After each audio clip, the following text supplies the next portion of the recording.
യുവതിയെ ഭർതൃവീട്ടിൽ തൂങ്ങി മരിച്ച നിലയിൽ കണ്ടെത്തി. കണ്ണമംഗലം മിനിക്കാപ്പിലാണ് സംഭവം. വീടിന് പിന്നിലുള്ള ഷെഡിലെ കഴുക്കോലിൽ തൂങ്ങി മരിച്ച നിലയിൽ പുലർച്ചെയാണ് മൃതദേഹം കണ്ടെത്തിയത്. കീരി വീട്ടിൽ നിസാറിന്റെ ഭാര്യ 31-കാരി ജലീസിയാണ് മരിച്ചത്. ജലീസിയുടെ വീട്ടുകാർ സ്ഥലത്തെത്തിയപ്പോൾ മൃതദേഹം നിലത്ത് തട്ടിയ നിലയിലായിരുന്നുവെന്ന് സഹോദരി ഭർത്താവ് പറഞ്ഞു. മരണത്തിന് മുമ്പുള്ള ദിവസം ഭർത്തൃമാതാവുമായും ഭർത്താവിന്റെ സഹോദരിമാരുമായും ജലീസയ്ക്ക് പ്രശ്നങ്ങൾ ഉണ്ടായിരുന്നുവെന്നും ഇതിന് പിന്നാലെയാണ് മരണം സംഭവിച്ചതെന്നും ബന്ധുക്കൾ ആരോപിച്ചു. സംഭവത്തിൽ സംശയമുണ്ടെന്നാണ് കുടുംബത്തിന്റെ നിലപാട്. അപ്പക്കാട് സ്വദേശി ഉത്തമാവുങ്കൽ ആലി സുലൈഖ ദമ്പതികളുടെ മകളാണ് ജലീസ. 13 വർഷം മുമ്പാണ് വിവാഹം നടന്നത്. ഭർത്താവ് നിസാർ നിലവിൽ വിദേശത്താണ്. ജലീസയ്ക്ക് ഫാത്തിമ നജ്വ, സയ്യിദ് മുഹമ്മദ് എന്നീ 3 മക്കളുണ്ട്. സംഭവത്തിൽ പോലീസ് അന്വേഷണം ആരംഭിച്ചിട്ടുണ്ട്. ആലപ്പുഴയിൽ LDF സ്ഥാനാർത്ഥിക്ക് നേരെ ആക്രമണം. 6 BJP പ്രവർത്തകർക്കെതിരെ കൊലപാതക ശ്രമത്തിന് കേസെടുത്തു. LDF-ൽ നിന്ന് BJP ഭരണം പിടിച്ച നീലമ്പേരൂർ പഞ്ചായത്തിലാണ് സംഭവം. ജില്ലാ പഞ്ചായത്തിലേക്ക് മത്സരിച്ച DYFI ജില്ലാ ജോയിന്റ് സെക്രട്ടറി കൂടിയായ രാംജിത്തിന്റെ തല അടിച്ചു തകർക്കുകയായിരുന്നു. ഇയാൾ കോട്ടയം മെഡിക്കൽ കോളേജ് ആശുപത്രിയിൽ ചികിത്സയിലാണ്. ഫലം വന്നതുമായി ബന്ധപ്പെട്ടുണ്ടായ തർക്കമാണ് ആക്രമണത്തിന് കാരണമെന്നാണ് പോലീസ് പറയുന്നത്. സംഭവത്തിൽ BJP പ്രവർത്തകർക്കും പരിക്കേറ്റിട്ടുണ്ട്. വീണ്ടും ഞെട്ടിച്ചുകൊണ്ട് സുകുമാരക്കുറുപ്പ് മോഡൽ കാറിൽ കത്തിക്കരിഞ്ഞ മൃതദേഹം. സ്വന്തം മരണം വ്യാജമായി സൃഷ്ടിച്ച് ഇൻഷുറൻസ് തുക തട്ടിയെടുക്കാൻ ഒരു യാത്രക്കാരനെ കൊലപ്പെടുത്തിയ ബാങ്ക് ഏജന്റ് പിടിയിൽ. കാമുകിയുമായി ചാറ്റ് ചെയ്തതാണ് ഇയാളെ കുടുക്കിയത്. കേരളത്തിലെ സുകുമാരക്കുറുപ്പ് സംഭവത്തോട് സമാനതയുള്ള സംഭവം മഹാരാഷ്ട്രയിലെ ലാത്തൂർ ജില്ലയിലാണ് റിപ്പോർട്ട് ചെയ്തിരിക്കുന്നത്. ഞായറാഴ്ച പുലർച്ചെ കത്തിക്കരിഞ്ഞ കാറിൽ പൂർണ്ണമായും കത്തിപ്പോയ നിലയിൽ ഒരു മൃതദേഹം കണ്ടെത്തുകയായിരുന്നു. പോലീസ് നടത്തിയ അന്വേഷണത്തിൽ കാറിന്റെ ഉടമയെ കണ്ടെത്തുകയും ഇയാൾ കാർ തന്റെ ബന്ധുവായ ഗണേഷ് ചവാന് നൽകിയിരുന്നുവെന്നും വ്യക്തമായി.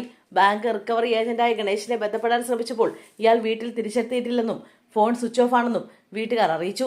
ഈ വിവരങ്ങളെല്ലാം വെച്ച് മരിച്ചത് ഗണേശാണെന്നായിരുന്നു പ്രാഥമിക നിഗമനം. പിന്നീടാണ് മരിച്ചത് മറ്റൊരാളാണെന്ന് കണ്ടെത്തിയത്. കണ്ണൂർ പിണറായിയിൽ സ്ഫോടനം. CPM പ്രവർത്തകന് ഗുരുതര പരിക്ക്.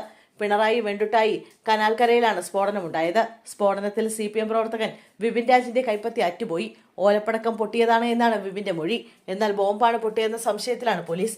അപകടം നടന്ന ഉടൻ തന്നെ വിപിനെ കണ്ണൂരിൽ ചാലയിലെ സ്വകാര്യ ആശുപത്രിയിൽ പ്രവേശിപ്പിച്ചു. ഇന്ന് ഉച്ചയോടെയാണ് അപകടമുണ്ടായത്. വിപിൻ രാജ് നിരവധി കേസുകളിൽ പ്രതിയാണെന്നാണ് പോലീസ് പറയുന്നത്. സ്ഫോടക വസ്തുക്കൾ ഇയാളുടെ കയ്യിലിരുന്ന് പൊട്ടുകയായിരുന്നുവെന്നാണ് പോലീസ് പറയുന്നത്. ഗുരുതര പരിക്കാണ് സംഭവിച്ചതെന്നാണ് വിവരം. സ്ഫോടക വസ്തുക്കൾ നിർമ്മിക്കുന്നതിനിടെ ഉണ്ടായ അപകടമാണോ എന്നതുൾപ്പെടെ പരിശോധിക്കുമെന്ന് പോലീസ് വ്യക്തമാക്കി. പാലക്കാട് വിദ്യാർത്ഥികൾ തമ്മിൽ കൂട്ടത്തല്ല്. കുമാരനെല്ലൂർ ഗവൺമെന്റ് ഹൈസ്കൂളിൽ ക്രിസ്മസ് പരീക്ഷയ്ക്കെത്തിയ 10ാം ക്ലാസ് +1 വിദ്യാർത്ഥികളാണ് തമ്മിലടിച്ചത്. ഇന്ന് ഉച്ചയ്ക്കായിരുന്നു സംഭവം. സംഭവത്തിന്റെ ദൃശ്യങ്ങൾ പുറത്തു വന്നിട്ടുണ്ട്. ഇരു കൂട്ടർക്കും സ്വന്തമായി ഇൻസ്റ്റഗ്രാം പേജ് ഉണ്ട്. ഇതിൽ കമന്റ് ഇട്ടതിനെ ചൊല്ലിയുള്ള തർക്കം പിന്നീട് കൂട്ടത്തല്ലിൽ കലാശിക്കുകയായിരുന്നു. ക്രിസ്മസ് പരീക്ഷ കഴിഞ്ഞിറങ്ങിയ വിദ്യാർത്ഥികളും പരീക്ഷ എഴുതാൻ വന്ന വിദ്യാർത്ഥികളും തമ്മിലാണ് തല്ലുണ്ടായത്. സമീപത്തുണ്ടായിരുന്ന കുപ്പിച്ചില്ലുകളും ട്യൂബ് ലൈറ്റുകളും ആയുധമാക്കി വിദ്യാർത്ഥികൾ പരസ്പരം പരിക്കേൽപ്പിച്ചിട്ടുണ്ടെന്നാണ് റിപ്പോർട്ട്. സംഭവത്തിൽ നിരവധി വിദ്യാർത്ഥികൾക്ക് പരിക്കേറ്റിട്ടുണ്ട്. വിദ്യാർത്ഥികൾ കൂട്ടം ചേർത്ത് അക്രമം അഴിച്ചുവിടുകയായിരുന്നു. തുടർന്ന് പോലീസ് എത്തുന്നതിന് മുമ്പ് അധ്യാപകരും നാട്ടുകാരും മറ്റു വിദ്യാർത്ഥികളും ചേർന്ന് ഇവരെ പിന്തിരിപ്പിച്ചു. സംഭവത്തിൽ അന്വേഷണം നടത്തുമെന്ന് പോലീസ് അറിയിച്ചു. വീട്ടിൽ മറ്റാരുമില്ലാത്ത സമയത്ത് വിദ്യാർത്ഥിനി തീപ്പൊള്ളലേറ്റ് മരിച്ച നിലയിൽ. പെരുമ്പടപ്പ് ചെറുവല്ലൂരിലാണ് വിദ്യാർത്ഥിനി തീപ്പൊള്ളലേറ്റ് മരിച്ചത്. ചിറവല്ലൂർ താണ്ടവളപ്പിൽ സജീവിന്റെ മകൾ 17 വയസ്സുള്ള സോനയാണ് മരിച്ചത്.